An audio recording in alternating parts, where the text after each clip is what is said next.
प्रमुख महासचिव हमारे समक्ष मौजूद हैं। आप नगर पंचायत मार्टिनगंज में इस चुनाव उपस्थित हैं, डोर टू डोर कैंपेन कर रहे हैं, क्या लग रहा है? जनता के बीच में जा रहे हैं, क्या माहौल लग रहा है? देखिए, ये चुनाव विकास के नाम पर है। हम कई दिन से यहाँ नगर मार्टिनगंज में घूम रहे हैं और जिस मुद्दे को लेकर भागीदारी पार्टी लड़ रही है, सबसे बड़ा मुद्दा तो आपके शहर में जो आवारा खुला सांड घूम रहे हैं। बच्चे सुबह स्कूल से निकलते हैं तो पता चला पीछे से सांड आया, उठाकर फेंक दिया। बुजुर्ग बेचारा घर से निकला, पता चला पीछे से सांड आया, उठाकर फेंक दिया। तो इससे निजात दिलाने के लिए भागीदारी पार्टी मैदान में है। अगर हमारा प्रत्याशी यहाँ से सबीना खातून जी, अगर फुटबॉल चुनाव चिन्ह हमारा है, अगर वो यहाँ से जीतती हैं तो सबसे पहले आवारा पशुओं को सुरक्षित जगह पर व्यवस्थित करने का काम किया जाएगा। उसके साथ साथ अभी देखिए, जुलाई का महीना शुरू नहीं हुआ, पहली बारिश हुई, पहली बारिश में नाली सब बजबजाना शुरू हो गए। तो जो नालियों की स्थिति है, भाजपा की प्रदेश में सरकार है, केंद्र में भी सरकार है, डबल इंजन की सरकार है, लेकिन प्रदेश में जिस तरीके से शहरों में विकास होना चाहिए वो विकास नहीं हो रहा है। बिजली की समस्या से पूरा शहर ग्रसित है। ये कहने को तो हम 24 घंटे बिजली दे रहे हैं शहर में, लेकिन ऐसा कुछ भी नहीं है। बिजली के बिल से पूरा देश त्राहिमाम कर रहा है। इसके पूर्ववर्ती जब बुरे दिन वाली सरकार थी तो 3 रुपया 4 रुपया पर यूनिट बिजली का बिल आता था। और भाजपा की सरकार में अभी मैं एक दिन गया था बिजली का बिल जमा करने, तो हमने जेई से पूछा, हम कहा यार ये बताओ बिजली का बिल कितने रुपए यूनिट आता है? तो कहा साहब पूरा अगर जोड़ेंगे तो ये जान लीजिए 15-16 रुपया यूनिट जो है बिजली का बिल आता है।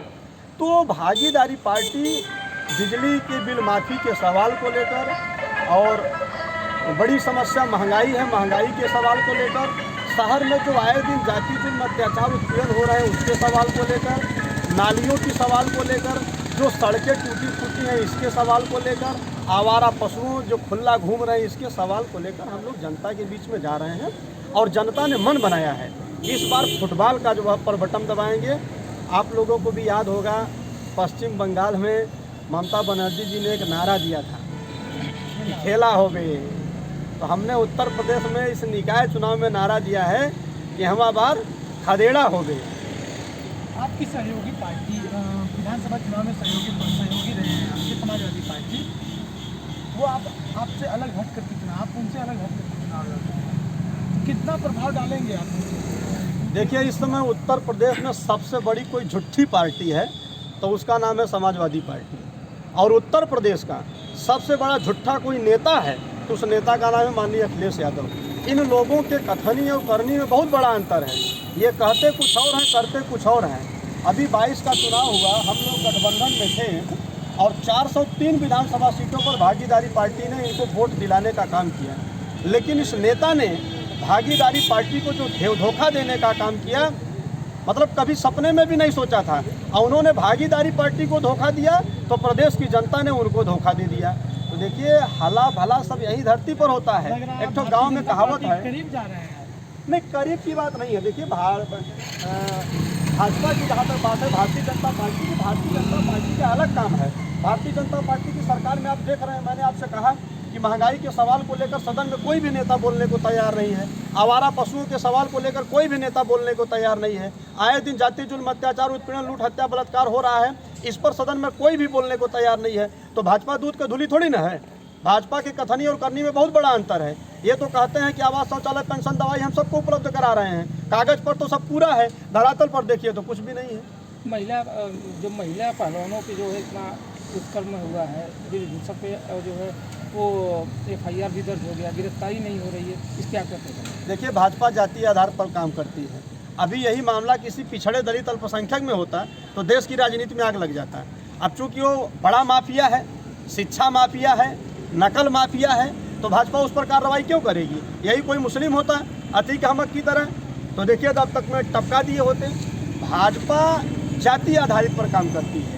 ये केवल पिछड़े दलित अल्पसंख्यक का शोषण करते हैं और उन्हीं की वोट लेने की अपेक्षा करते हैं। तो प्रदेश की जनता भी अब समझ गई है कि इनके कथनी और करनी में बड़ा अंतर है। इनको तो चाहिए था जब इनका मामला उठा तुरंत इनको पार्टी से निष्कासित करना चाहिए था। शेखर के साथ भी यही हुआ, उसके ऊपर भी पार्टी ने कार्रवाई नहीं किया सही समय पर, जबकि उसने पूरे परिवार को मरवा दिया। और वही काम जो है ये कुश्ती पहलवान के अध्यक्ष कह सकते हैं, भारतीय कुश्ती संघ के अध्यक्ष जो है। तो भाई देखो, भाजपा के कथनी और करनी में बड़ा अंतर है। प्रदेश की जनता ये समझ रही है और इस चुनाव में ये लोग जो आसरा लगा के बैठे हैं कि हम ट्रिपल इंजन की सरकार बनाने जा रहे हैं, सब फ्लॉप है, कोई चक्कर में नहीं है। इस समय फुटबॉल इस समय इतना बड़ा खेला करने मार्टिनगंज में जा रहा है, आप देखिएगा 13 तारीख को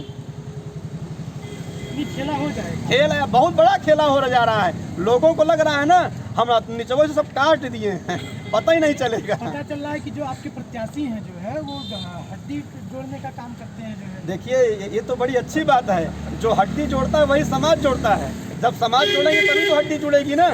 लोग कहते हैं कि शादी विवाह, जब एक कन्या की एक वर पक्ष से जब शादी होती है तो लोग कहते हैं, तो कहावत है कि बैकबोन जुड़ जाती है। बैकबोन का मतलब कि उनके रीढ़ की हड्डी संबंध उनका नहीं है, उनका आंतरिक आत्मा से संबंध है। तो डॉक्टर साहब जनता के बीच में जाकर लोगों को अपनी विचारधारा से जोड़ रहे हैं और एक एक वोट मार्टिनगंज में भागीदारी पार्टी को जा रही है।